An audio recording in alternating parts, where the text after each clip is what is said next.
कमीज की आत्मकथा पर निबंध।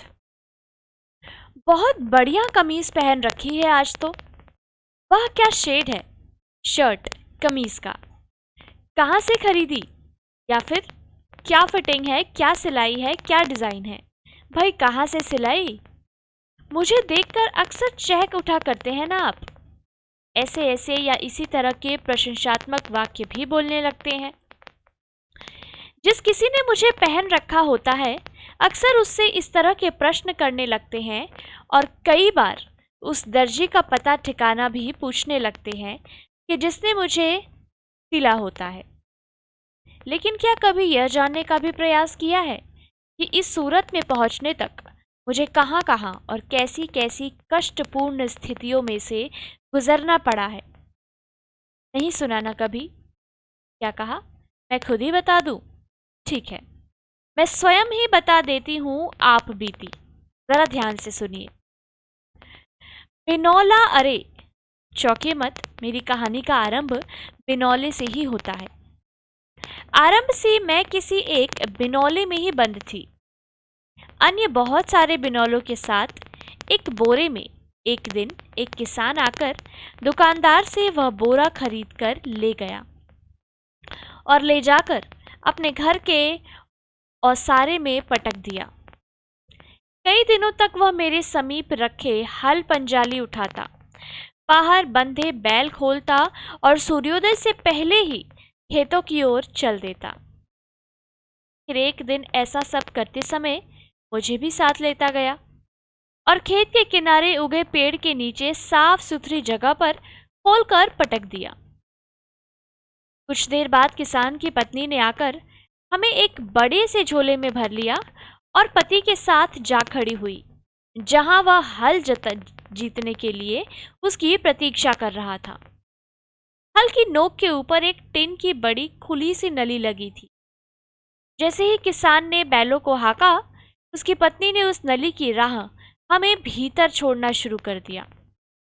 देखते ही देखते हम सभी बिनौले धरती की मिट्टी में मिलकर अपने भाग्य को कोसने लगे।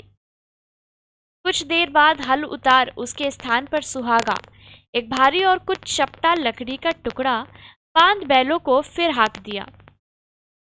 इससे खेत की मिट्टी के रोड़े टूट गए, मिट्टी दबकर समतल हो गई और हमारे लिए सांस तक ले पाना कठिन हो गया। अगली सुबह सरलता और ठंडक अनुभव होने पर लगा कि खेती की सिंचाई कर दी गई है।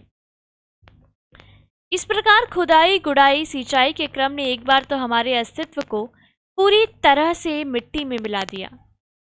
लेकिन कुछ ही दिन बाद लगा कि हमें नया जीवन मिल रहा है। हम कपास के पौधों के रूप में धरती से निकल बड़े हो रहे हैं।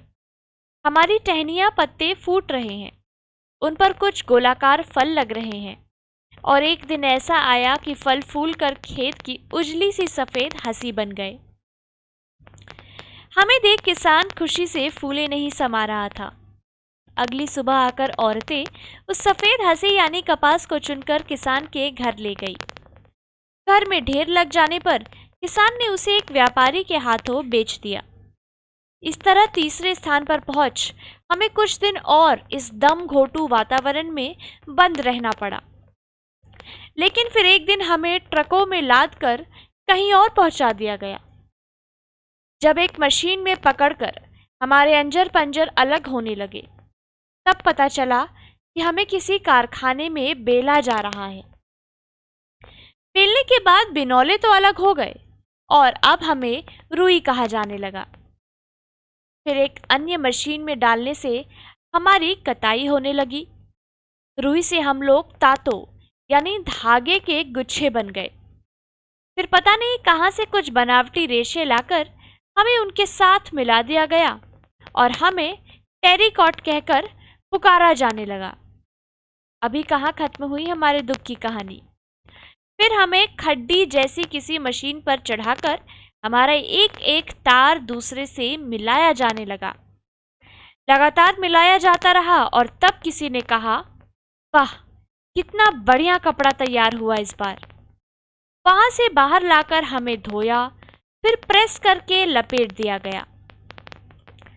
कुछ दिन वैसे ही पड़े रहने के बाद एक दिन हमें फिर ट्रकों पर लाद कर बाजार में पहुंचे।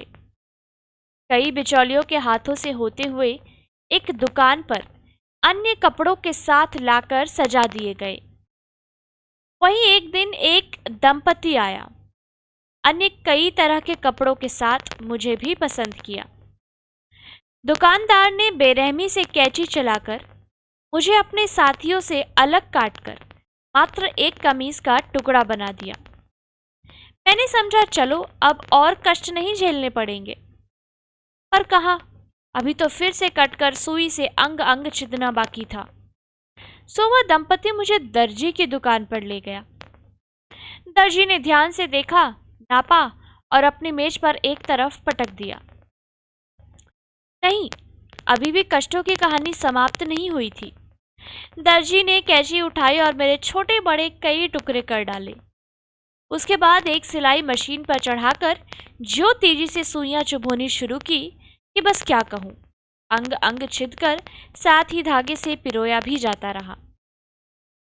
कुछ देर के कष्ट के बाद मैंने देखा कि मैं सुंदर सांचे में ढली एक कमीज बन चुकी हूँ, जिसकी आप सब लोग इतनी प्रशंसा कर रहे हैं।